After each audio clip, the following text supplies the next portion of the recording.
everybody, and welcome to this new session. Thank you for joining us for this discussion that will be focusing on artificial intelligence and productivity. Now, of course, the frontier of productivity associated with AI is behind a lot of governments and businesses. But today, one might wonder, if we look at the picture and the first applications of AI and what they're offering in terms of productivity, and productivity for whom and why. So to talk about these questions, I have a panel of specialists. So let me introduce myself, Océane HERRERO. I work as a journalist at Politico. I'm in charge of AI and new technology. We have with us Matthieu, who is General Manager of SIA Partners, specialized in the implementation of AI solutions in businesses. Guillaume, LIEGEY, co-founder and General Manager of Explain, focusing on access to public contracts. Mahasti, RAZAVI, who's an associate lawyer at DEBOUZY, in charge of technology. Minggang, who is a Assistant General Manager at Huawei, France. To launch the discussions, I'm going to give the floor to Philippe Guillaume. He is the co-author of a report by the government on AI and the French economy. Hello. It's an honor to be with you. So last year, with Anne Bouvreau, we co-presided a commission on artificial intelligence, and we submitted a report to the President of the French Republic called AI, an Ambition for France, so with different recommendations. And then Anne Bouvreau organized the AI summit that took place last year in Paris. So AI, it's a technological revolution in the full sense of the term. It affects all business areas, the economy, public services, health, education, the organization of labor, media, and culture. And things are going very quickly. Just to give you an idea, it took us 2.5 years for Netflix to achieve 2.5 million users, 2.5 months for Instagram to have 1 million users, and only 5 days for ChatGPT to reach out to 1 million users. So things are going very quickly. So in terms of AI, the vision is optimistic but also pessimistic. I have a colleague who is a Nobel Prize for Economy. We work a lot together. We work on lots of things, but I don't agree with him about AI. His vision is pessimistic. He thinks that AI has very little growth potential and that it's going to destroy a lot of jobs. I believe that AI has an awful lot of growth potential and a potential for creating employment if we put the right policies and institutions behind it. For example, Obama, AI for 10 years, it will give you 0.7 points of extra growth a year. If then it's 1.7 for 10 years. That brings us back down to 1. We can do even better than that. Why does it have a growth potential? It's because it automates tasks, not just for the production of goods and services, but also when it comes to producing ideas. It's easier to have ideas with AI. People who think like Chat Jones or Gordon, that it's easier to have ideas. But with AI, it's easier to have ideas. So there's an awful lot of growth potential.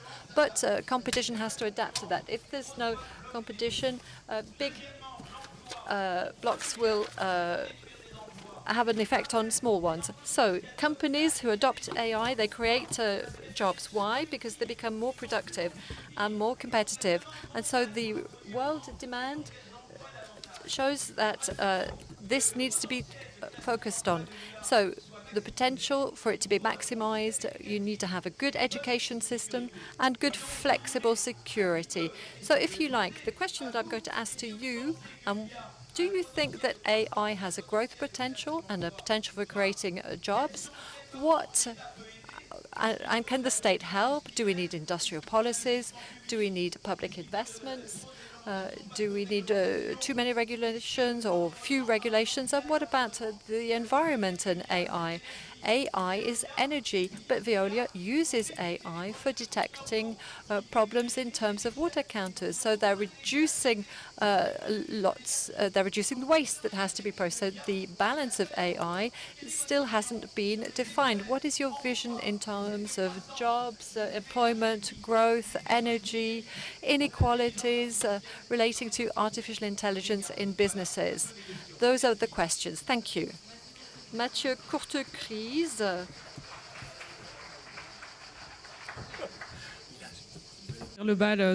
So you can open the ball, if you will. So that's a lot of questions to answer at the same time. Now, I'm not as intelligent as AI, so I can't answer everything all in one go. So if we look at the technological aspect, there are studies that have been done. There's a gadget side to this, but there is reality behind it, a scientific reality. The models have good performance in terms of IQ. So we're looking at 136 points and an extra point every month. So we're moving towards 170. So we think that we can move up to 400 in terms of IQ, which is huge.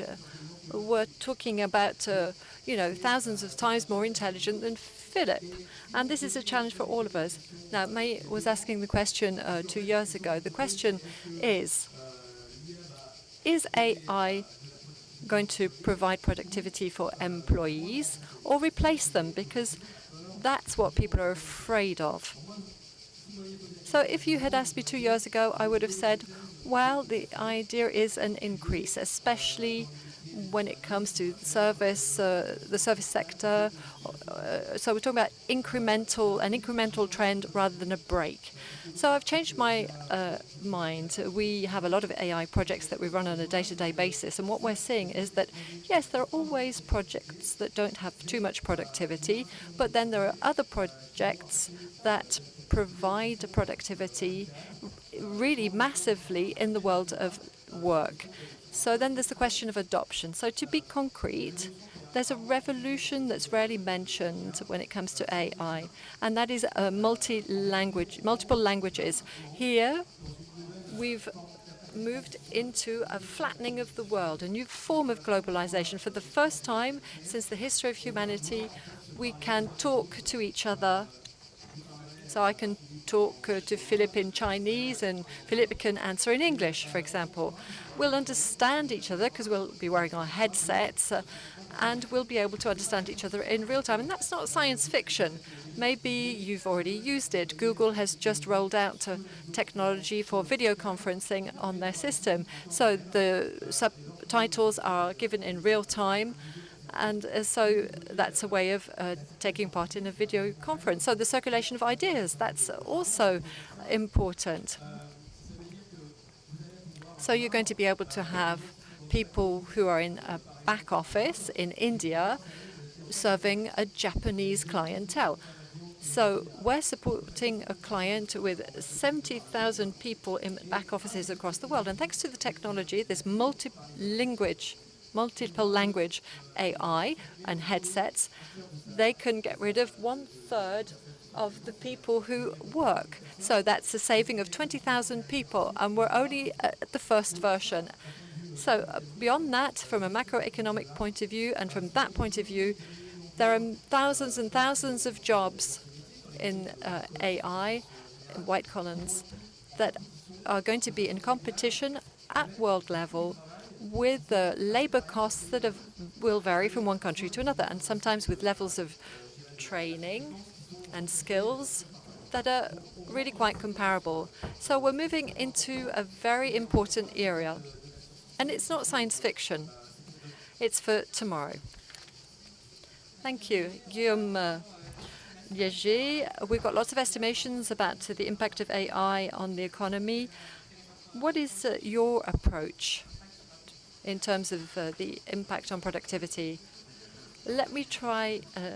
Am I Team Philippe or Team Daron? I'm not sure. Anyway, I'm delighted to be here and to talk with you. So just to understand my perspective, I've been an AI entrepreneur for 15 years. Explain is a company that tries to simplify workflows around public contracts. We work with about 100 companies like Veolia, Suez, and we try and help them. We facilitate things when they're trying to answer to gain public contracts. So we're talking about 15% of the world GDP. So that's a lot of money. It concerns a lot of jobs.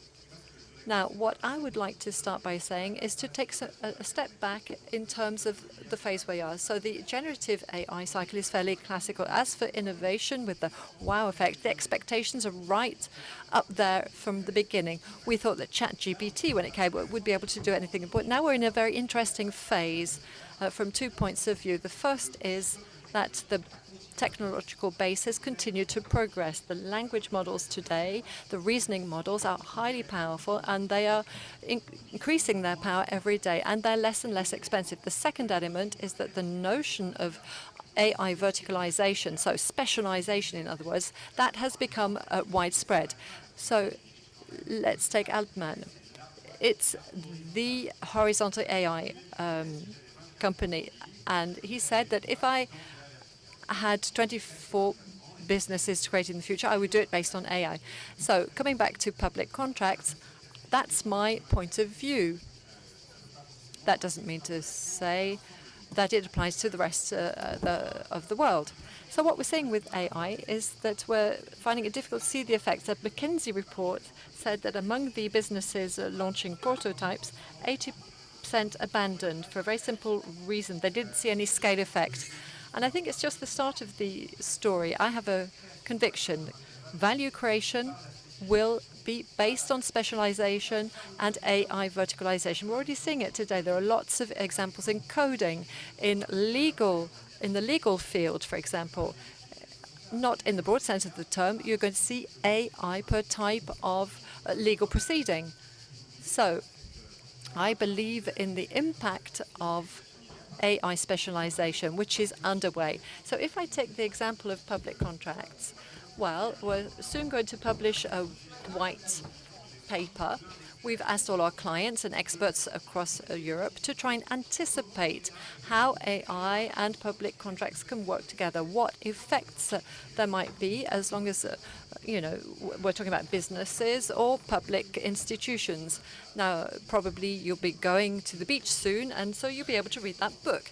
What are we seeing? We're seeing that the effect on productivity and public contracts is already there.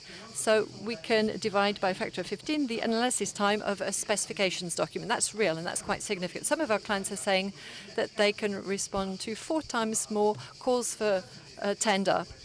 And that's an immediate effect.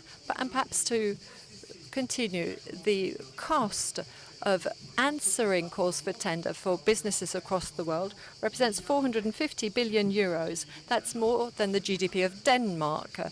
So do you choose between Denmark or public contracts? Anyway, the potential in terms of productivity is absolutely huge. So to finish, perhaps, we're talking about productivity, but productivity, we can use it in lots of different ways. We can say, okay, I'm going to reply to the same number of calls for tender with fewer people, or we can say, no, I'm going to respond to more calls for tender, and that will have effect on my income. And we can also say, I'm going to do things that I couldn't do before. And when it comes to public contracts, that's fundamental. In Europe, 41% of contracts have only one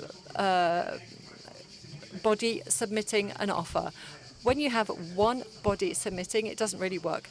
So with AI, we'll allow businesses who were not doing anything about calls for tender because of the how big the impact was, will be able to. So there'll be an impact on competition, on quality of service. It's 50% of world GDP, but it's also a driver.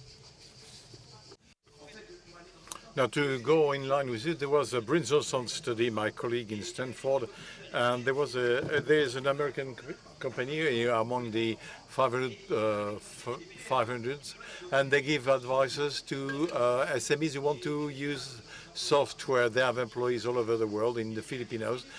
Slowly, they gave access to ChatGPT to their Filipino employees. Those who had access had their productivity increased by 25%. So They created jobs because, of course, since they were more productive, there was more demand for what they do, and they created jobs. So the productivity effects, it's interesting. You know, each time there's been major industrial revolution, we always feared about mass unemployment. When there was the steam, you know, the Luddites movement, the workers who feared the steam, but there was no massive unemployment. So they said there would be massive unemployment. So when robots came, you know, Benoît Hamon said that we had tax robots because robots were going to destroy jobs. No, in no case jobs were destroyed because the productivity effect that I mentioned always took over the substitution effect. It's not uniform on all jobs, but there is a potential for job creation in technological networks. We need a good education system with a good PISA test.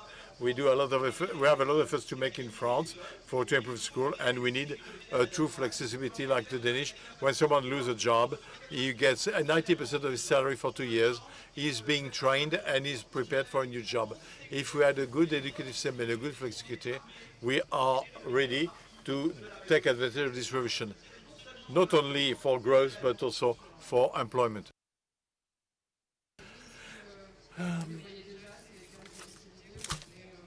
Mahasti, RAZAVI, do you see this productivity gain? Well, we're more in the interaction process. I'm very happy to be here with you. And to react to what you were saying is that, in fact, it's a societal choice we're going to make. And it is essential because, of course, everybody wants to have productivity gains. And of course, either we have a very positive vision, which is all great, and it is for our responsibility to have a positive vision of things and the economy, the population, our society. But there are nevertheless a number of organizations and companies which have a vision which is that of replacement of all the individuals' employees in organizations replaced by or because of AI. A major choice will have to be made by all of us, and possibly, to go back to one of the topics you mentioned, the legal and institutional framework can nevertheless, could make it possible to frame some things, just giving time for things to get mature. Every 6 months, we change our position. Every 6 months, our vision on AI, integration of AI usages change because it is such a revolution, and the speed of technology and usage is such that we are constantly adjusting. If we can't find the adjustment with a framework that provides an harmonious evolution, we'll end up in a situation where we could go in all directions. Though the European regulation is dreadful, we can't do what we want. In some cases, the regulations, Europe regulations, local regulations, may indeed be an impediment. But we created a regulation. We're the first in Europe. Some will say great, or others will say why we're regulating again, which said that we're going to create a framework within which we were going to analyze things starting from the risk. We don't want to say if in all cases it was good or not. We'd come, okay, listen, using AI in some cases is not a good idea. Example, to do a social rating. We tell a company that if it wants to have an AI system, if it wants to use an AI system that would enable a social rating, in this case, we're in the red category, you're not allowed to do it. So does it stop innovation? No. We can innovate using and deploying other measures. So what we see today in businesses, because I'm a lawyer and my practice, you know, we help companies in their reflection. We've gone from absolute shyness, which emerged with ChatGPT, you know, and all of us, we wanted to block everything, to slow down everything, but you can't slow down something that has already been integrated. ChatGPT was deployed, used by millions of people, you know, after a couple of hours. So then, having tried to stop this, creating charter and rules and information that would block all the topics, we said, okay, well, actually, we might gain something from it, but we don't know what. So let's framework this in-house. And then a certain number of companies said, oh, well, I can try to push, I can promote IA usages, but if I try to achieve kind of a global agreement where large corporations, groups would agree on usages, but which keep a part of ethic. But with AI, which is interesting, we talk about productivity, when we talk about all possible domains of usage, each time there is a limit to say, okay, is this ethical? Is this going to be, and a certain number of people and companies, organizations got together to say, okay, let's try to do something that will reassure the businesses, organizations, citizens, states, but at the same time could try to promote things. And the question on productivity, which was of interest to us and animates us, well, we're going to see the fruits between now and soon. And if we were to meet again in 6 months, we might not see the thing the same way. I want to say one word about the regulations. We have to be protected. We need regulations. The question is, what approach to the regulation? Well, there is the RGDPs, okay, which as well exported. But to help individually countries include their regulation. For the health care data, so we need the commission to have authorizations with they said, okay, stop that. So we received a request. So no longer preliminary authorization. So I think it's important to have the good regulations, because what happens when there are too much regulation, large companies, they know how to deal with it, but new players don't know how to deal with it. And it minimizes competition, but we want competition. Competition helps innovation. Without competition,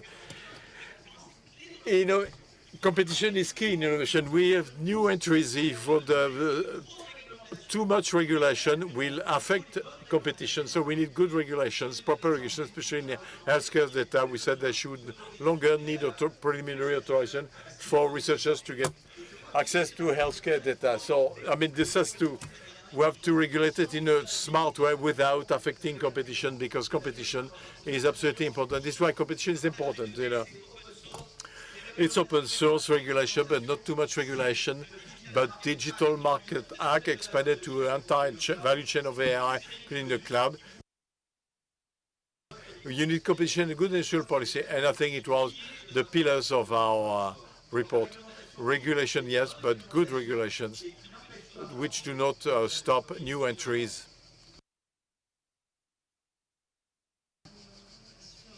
Minggang, about the benefits of artificial intelligence, do you think as well that competition will make it possible to have... Thank you. I think indeed competition is important. Competition is the driver for innovation, and it is with innovation and thanks to innovation that we can make headways. Let me come back following the regulation. Let me come back to a vision, industrial vision. At Huawei, we work on the AI, for years now, and Huawei, we are the suppliers of innovative technologies in digital telcos, and today, for the few years now, we work also on global digital transformation in terms of digital and also in the domain of energy as well. I'll stop now for enterprises. Now, our vision for AI is that it is a technology. We may use revolutionary technology. Why? Because in fact, we have a vision of AI. It's more than 98%. We work on B2B applications, industrial production, and so on and so forth. So we developed a model, LLM model called Banku, and in this model we developed about 10 domains, as you said, Guillaume, early on. We work on those domains because we believe in this technology, which could bring us benefits in terms of productivity, and for each domain. From one domain to the other, things are different. From one company to the other, it's very different. everything is, depends on how far you want to go, or in the depth, width, breadth, and depth. When you say you want to respond to call for tenders for public markets, well, we've developed models in research for drugs and medical drugs, and of course it shortens the duration of research, but in a drastic way. We are talking about a few months versus a few years. So on the one hand, and we work on AI solutions to work in mine sites, exploitation sites, extraction sites. So we talk about replacing workers, but it's not. It's simple replacement. It is replacement with innovation, and mainly it reinforces security. It reduces the occupational accidents, especially deadly or lethal accidents, and this is why we increase productivity. All this together, when we talk about AI, the productivity, in this wide meaning of the word, there are three points which are essential. What is in productivity, okay? And then what's recommended as well. So there is also the question of safety or security on building site exploitation or in ports, maritime ports. How can we transform and remove accidents or make sure there will be no lethal occupational hazards? And thanks to this technology in ports and elsewhere, and this technology, we talk about research in medical drugs, we shorten the duration of research, and then we can either have more choice in the drugs, or we can do with a reduced cost. And of course, it is very much in line with what Philippe was saying early on. It is our vision is very positive on these new technologies, and of course, assuming that we use it in sensibly, we know how to do that. Thank you, Mahasti. You mentioned the European AI Act. A certain number of companies recently signed a tribune to say that this should be put to pause. Now, in the current context of virtual competition, do we have time, freedom to regulate AI in the European level, anywhere, regional level? We are in a global trend in which the regulations are the barriers or impediments.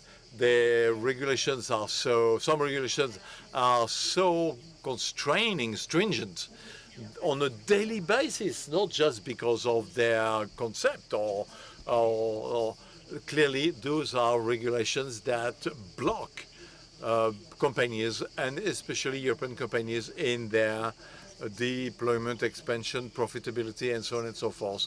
Without giving you absurd acronyms, you might have heard about the SRD, CS3D, you name it, they got it. So the question on the AI Act is interesting, because when you look at what is in the AI Act, it's long. I spent nights reading. I fell asleep 52 times before I could read the bloody thing. So for the first time, we had a very innovative vision to create this text. We said, okay, what's the risk that could be created by an AI? And as a function of the typology of risk, I will say it's possible. I would say it's possible in some conditions. I would say there is no topic, no issue, do whatever you want. 80% of AIs we see, that you see on a daily basis, in fact, they are not regulated. There is no problem in terms of AI, none. So this share of the text is not impacting our daily activities of what we do, us on this domain. But there is a category of topics which are prohibited. I said, for example, we said, okay, no, don't do social rating. I'm not sure that if I ask you to raise your hand, who think it's really good to do rating, your social rating, you would raise your hand. So to consider that some things are actually not so acceptable from a societal level is not an issue for me. What is complicated in the AI Act, it's the mechanics that has put in place to tell a company how you're going to decide if you're in 1, 2, 3, 4 category, but to make sure that you're in these categories. One of these categories, you have to create a committee 1, committee 3, working group, ad hoc reporting tables. This is the mode of operation which is on strengths, but not so much the philosophy, not so much the objectives. So maybe we can do better, perhaps. Perhaps we wanted to be too perfect and there's something good about that or not. But the idea of creating more competitiveness, I'm not sure. We forgot to mention that we're good at believing what we're told. And there are lots of regulations in other countries concerning AI. But we never hear about that either. So we have the impression that as poor Europeans, we're being subject to something that others are not being subjected to. And what's extraordinary is that, you know, we've got to have the reality of the situation before we can say whether we agree or not. So there's a kind of a trade-off, as they say in English. If we're too restrictive, people will go and see elsewhere. So sometimes it's a bit like the La Fontaine fable. If we're too rigid, we break things. So maybe we need to say, okay, we need a minimum amount of regulations, the essential regulations, and then we'll leave the rest for later on. So do a minimum number of things, protection of individuals, but really a minimum protection. And I think that's probably the right approach, because otherwise the risk is that AI is done elsewhere. And so it will be the Chinese, the Americans who will be involved and not us. It will take place in places where there are no regulations. There will be a race to develop AI. We have competitive rules in Europe. Perhaps we're not bold enough. Perhaps, you know, we need to compete with the United States and China. So we're very inward looking when it comes to competition. So let's move away from AI. So we focused on environment. We had a punitive approach to environment. The carbon tax, I'm for the carbon tax, but I'm not just for the carbon tax. I'm for a green industrial policy. You know, why did we have the yellow jackets in France? Because people had no alternative to their diesel car. And so the price of diesel went up, but there was no alternative transport provided because we don't have an industrial policy. And I think it's the same thing. I think there's going to be a rejection of climate measures if we're just getting a stick and no carrot. It's important to offer possibilities. We need a state investing in industrial policy that's proactive. We need the minimum, just the right amount. Why is Europe dropping out compared with the United States? Because we missed the information technology revolution. So we mustn't do the same thing with AI. If we have too many regulations, this is what will happen. So we have to have intelligent minimum regulations and then do things ex post and then make investments. That's my feeling. If I may, isn't the real subject about financing, how to finance businesses who have an awful lot of talent, rather than the question of regulations?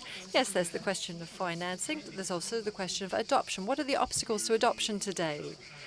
Well, not regulations. This debate is really fundamental. The AI Act. We are a specialized actor. We proactively contacted the European Commissioner and the team in charge of that, and we were never listened to. So good regulations, Philippe, these are things that are built with people who are affected by the regulations. And that was not the case. There were attempts, but it didn't work. So let me give you a counterweight with a good example of regulation, the regulation about public contracts. A public contract is a pain. I don't know if you've already tried to respond to a call for tender for a public contract. And that's for very good reasons. Behind it's to fight against corruption, to make sure that there's transparency, to make sure that competition is fair.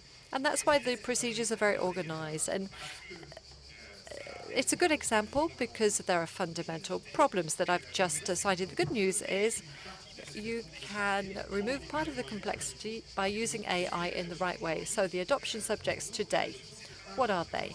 Well, adoption is not a problem because the hardship of tasks is evident for businesses. There's one subject that I've talked about with a number of business heads during the rencontre. It's easy to convince top management that a certain number of specific jobs will be transformed. We have to be closer to the field. In many big groups, there's very little incentive for people in middle management. Very few people are ready to take any risks.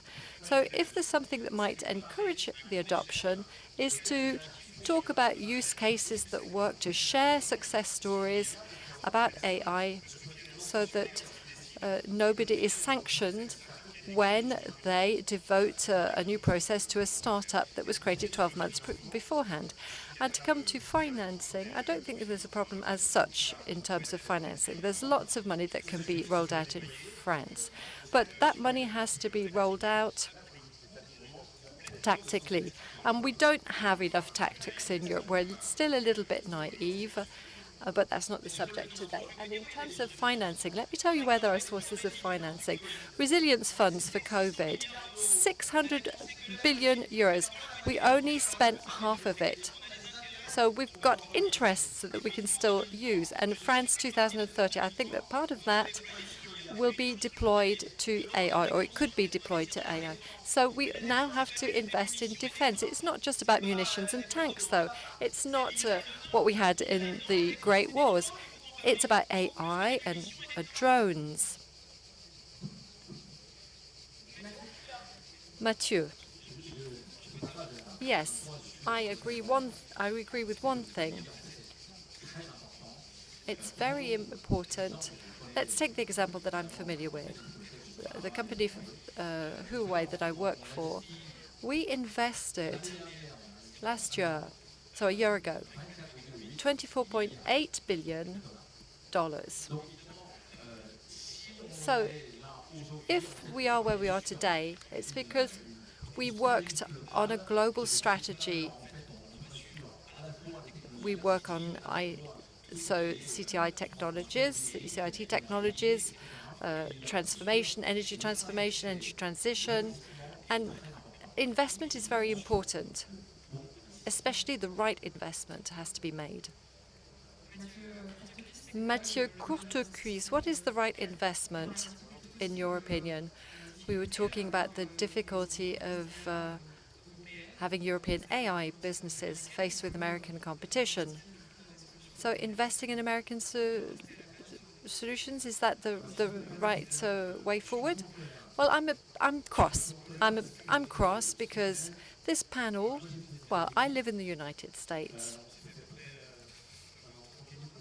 So we've been talking for about 30 minutes, and 27 minutes have been spent on regulations. I don't know whether you realize how absurd that is to talk about regulations so much. I think we haven't even given the word innovation in what we've said.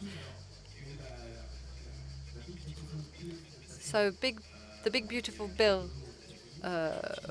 was introduced in the United States. So bill has just the bill has forbidden to regulate AI. So they've decided to re-centralize regulation. And so it's all about deregulation now in the United States. So ChatGPT, so the CCPA, that's the equivalent in California, it's going to be withdrawn. So what we're seeing is deregulation or a disconnection in terms of regulations between the United States and Europe. We're seeing today that a certain number of American technologies that are made in America are no longer rolled out in Europe. We already have productivity in Europe, and that is encouraging European companies to relocate to other areas in terms of AI research and application. So there's no border to productivity for a certain number of jobs. Once an application has been developed, often it can be deployed globally then. So perhaps we should stop talking about regulations all the time.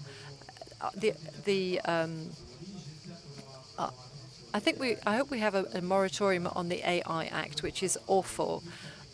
It was put together by technocrats who don't even understand how these technologies are made. And then at a given point in time in the United States, they decided to speed things up. And let me give you a figure which reflects the world of work.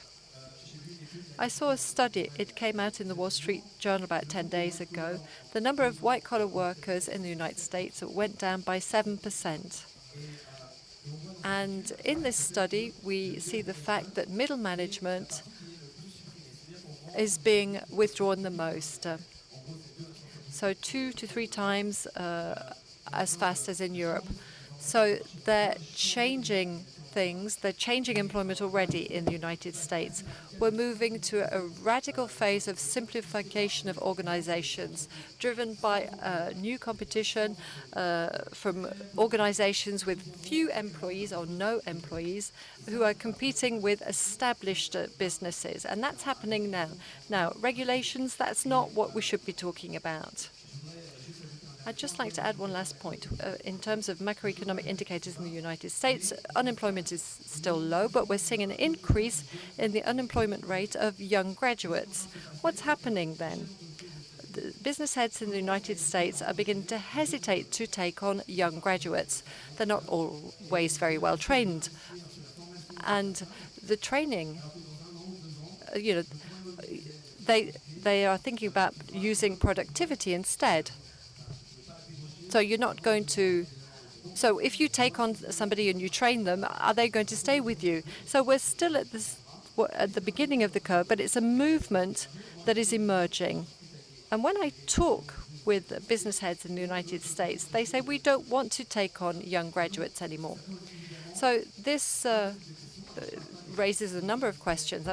So you were talking about industrial jobs, but I think there's an incremental effect here. But in the service sector, there's a fundamental question with respect to white-collar workers.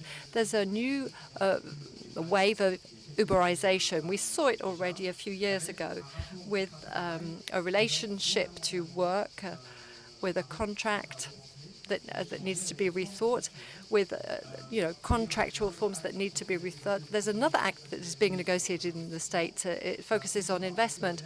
It's being driven by Michael Dale. There, the idea is that young people, baby businesses today, will benefit from $1,000 so that they can start to save, to prepare their financial capital and prepare for the future world of work. So 300 euros. Now, we leave behind debts for our children. So this is something that's being set up now. There's a reconfiguration of a new relationship to work that we are seeing over there. Minggang, is this a new form of social contract that should be invented? I think that, yes, today for years now, we've been talking about AI, and we mentioned early on in the various domain AI, and it's true, we talked a lot about regulations and so on and so forth. So I think that, yes, we should let innovation take a breath, to drive innovation on site, on application, so on and so forth. Yes, of course. We talk about AI today, but we didn't talk about intermediary step, which is the digital transformation step. A company today is it organized with infrastructures, connected, and so on and so forth. Let's take an example of a production plant. The step which is already connected, machines that can function, also somehow automatic. On the fully transformed steps, I visited a factory in China which is fully transformed. It is not yet fully AI, but it is simply transformed into digital of all the machines. In a football field, there are about 20 large machines. They make spare parts for the automotive industry. I stayed half an hour. It was hot, wet, humid, but I met 20 employees. Nobody works in front of a machine. Everything is automated.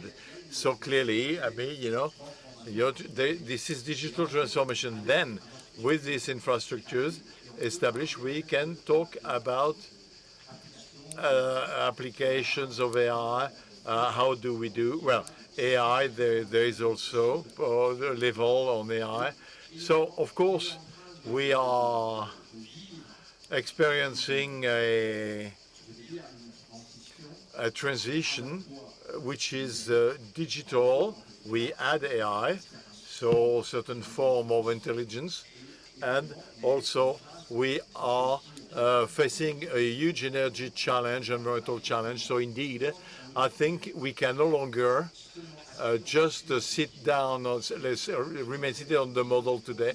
We have to be flexible, we have to be active and dynamic, and we have to review the social model, which is not only, well, there is a new technology that has arrived, which is impacting more or less in the domain and AI. Then we need to reorganize with the state, with the companies, with the politics. You know, we don't, as you said, so we want to foster the delocalization, I think, or offshoring. There is a point we mentioned earlier with Philippe at the table. So how do we move? How do we move on alone, or do we move on by establishing partnerships? Because today, what Eric was saying early on, there is no border for technology. So clearly, we have to work in a smart way, and we have to establish partnerships and make sure that everything will move on for the technology. I want to mention something. We did a study for the report, survey out of 9,000 companies which adopt AI or not. We saw globally companies which adopt AI increase jobs.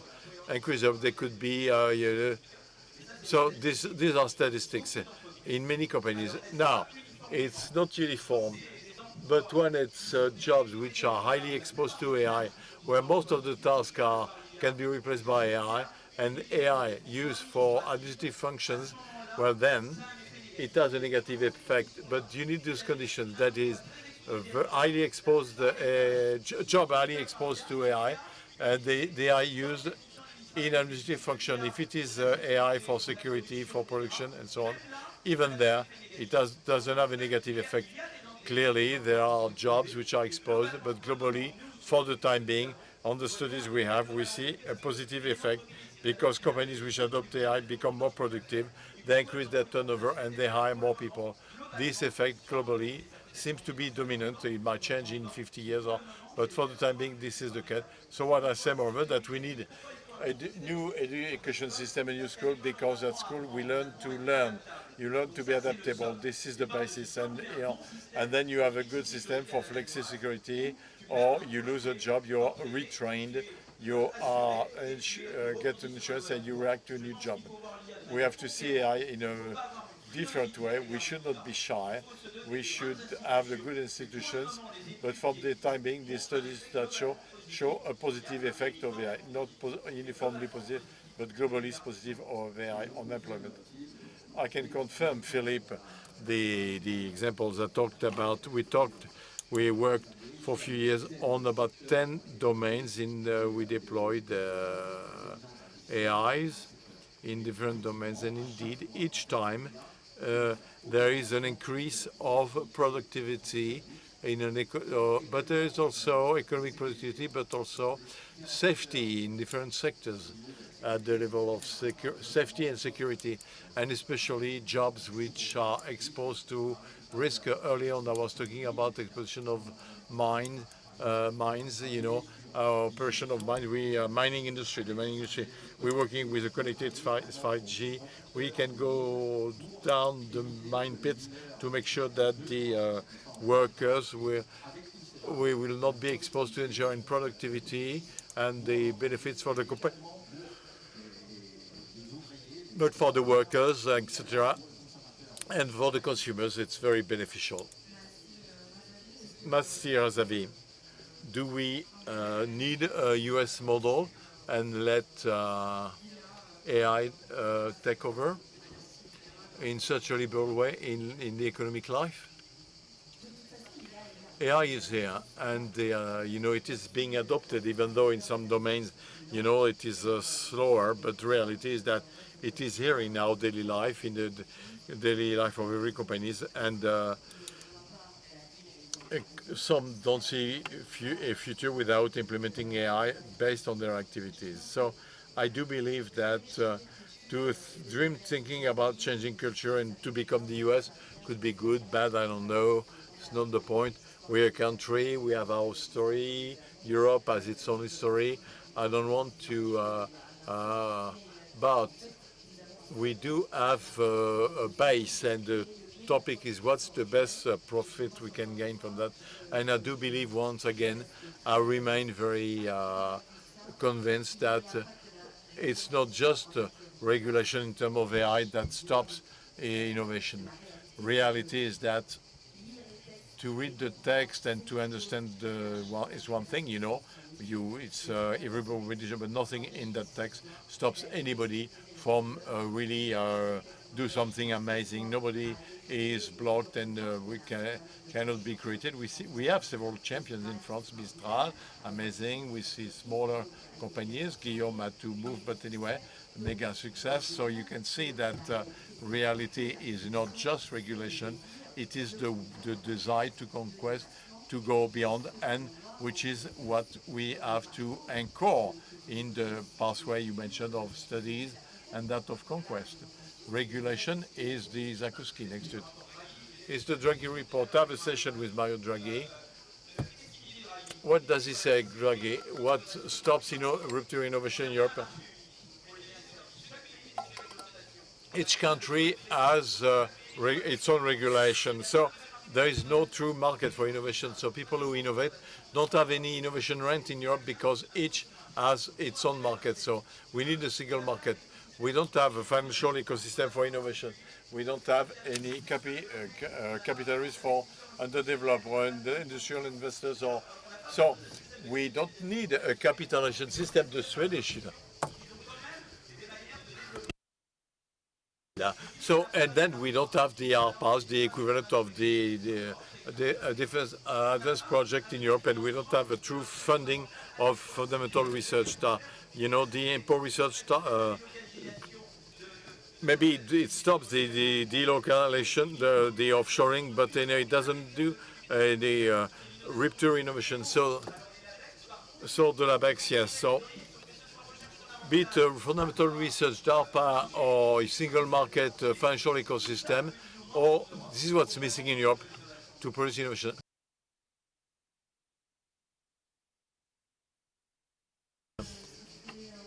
Could we have a roving microphone? Thank you. Questions, not comments. Questions, not short questions, not comments. Maybe question that might annoy Mr. AGHION.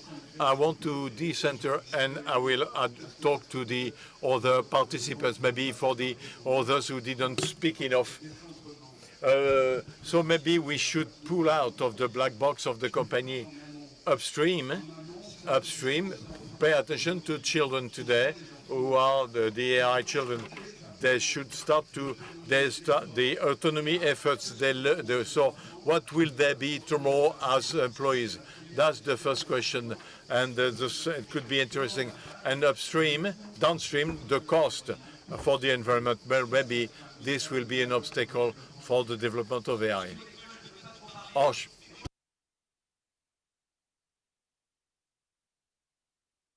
Beaucoup dans les savoirs de base. Vous savez, aux États-Unis, ils ont fait une expérience, c'est les No Excuse Charter School, dans les zones défavorisées. C'est quoi? C'est l'accent est mis sur la littérature, la lecture, la dictée, le calcul, les devoirs faits à l'école, le raisonnement, très peu d'accès aux écrans et le tutorat pour les élèves en difficulté. Je crois beaucoup dans ça.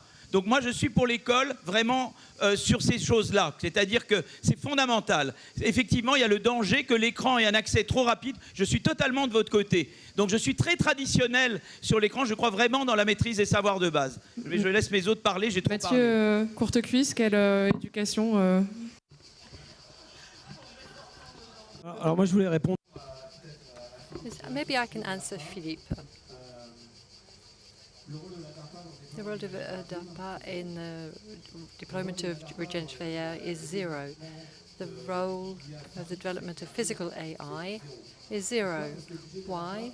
Because with respect to the fundamental budget of, if we take the maximums and the biggest technology companies in the United States, the ratio is 1 to 20 in terms of fundamental research. We don't need DARPA anymore. That's a reflex from last century. Today we have companies that have enough capital to be involved in breakthrough technology without being influenced by the state. The only role of the state, it's not to regulate, but to order, buy technology produced by private companies. And when it comes to what's happening to the AI revolution underway, generative AI comes from consumers. Companies today, I don't know which companies have been queried for measuring AI rollout. We're not even at the start. However, in the world of consumption, the world of education, it's already there because consumers are using it, citizens are using it. This is what happened in e-commerce 20, 30 years ago. They're the ones behind it. They're the ones adopting it. Another question from the public? I think we need a CERN in Europe for AI, and I agree with that proposal. Hello. So I asked AI to formulate my question for me. So I am a project manager in IT, and I'm a trainer at a school in Aix-en-Provence.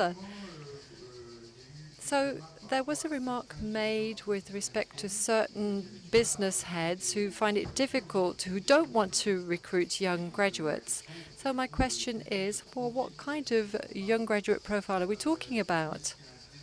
Is there a lack of interest in certain targets? And my question is, AI presents as a new frontier for productivity. Why not take on graduates who are more used to it instead of entrusting it to managers who are already in place? Well, that wasn't really what I was trying to get at. The reality is that the employment market, the labor market, is becoming polarized. On the one hand, you've got people who are very good at mathematics and science and who are on high demand. There are people who are extremely creative. So there are lots of opportunities for people like that. On the other hand, we're seeing, so I was referring to the traditional American bachelor.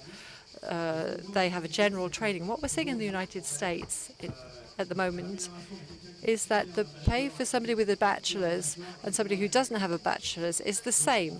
They're earning the same. So companies are no longer buying the training that is carried out in universities. So that's a huge challenge for the university world. They have to reinvent what they're doing. Either we're moving towards a world where education cycles are shorter, so that would be a break with respect to what we were familiar with last century, or the companies themselves will be moving on to learning logics that are earlier, 17, 18-year-olds. So it's because they will be more open to learning about AI. So lots of companies are doing this in the United States. And so they're creating their own training institutes. And that's something that's new to American history. And there's a certain mistrust of, in terms of the quality of education at universities. And a question?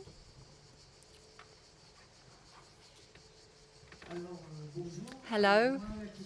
My question is to know how AI can reduce social and economic inequalities and how we can improve employees' situation in terms of productivity. I can maybe answer that.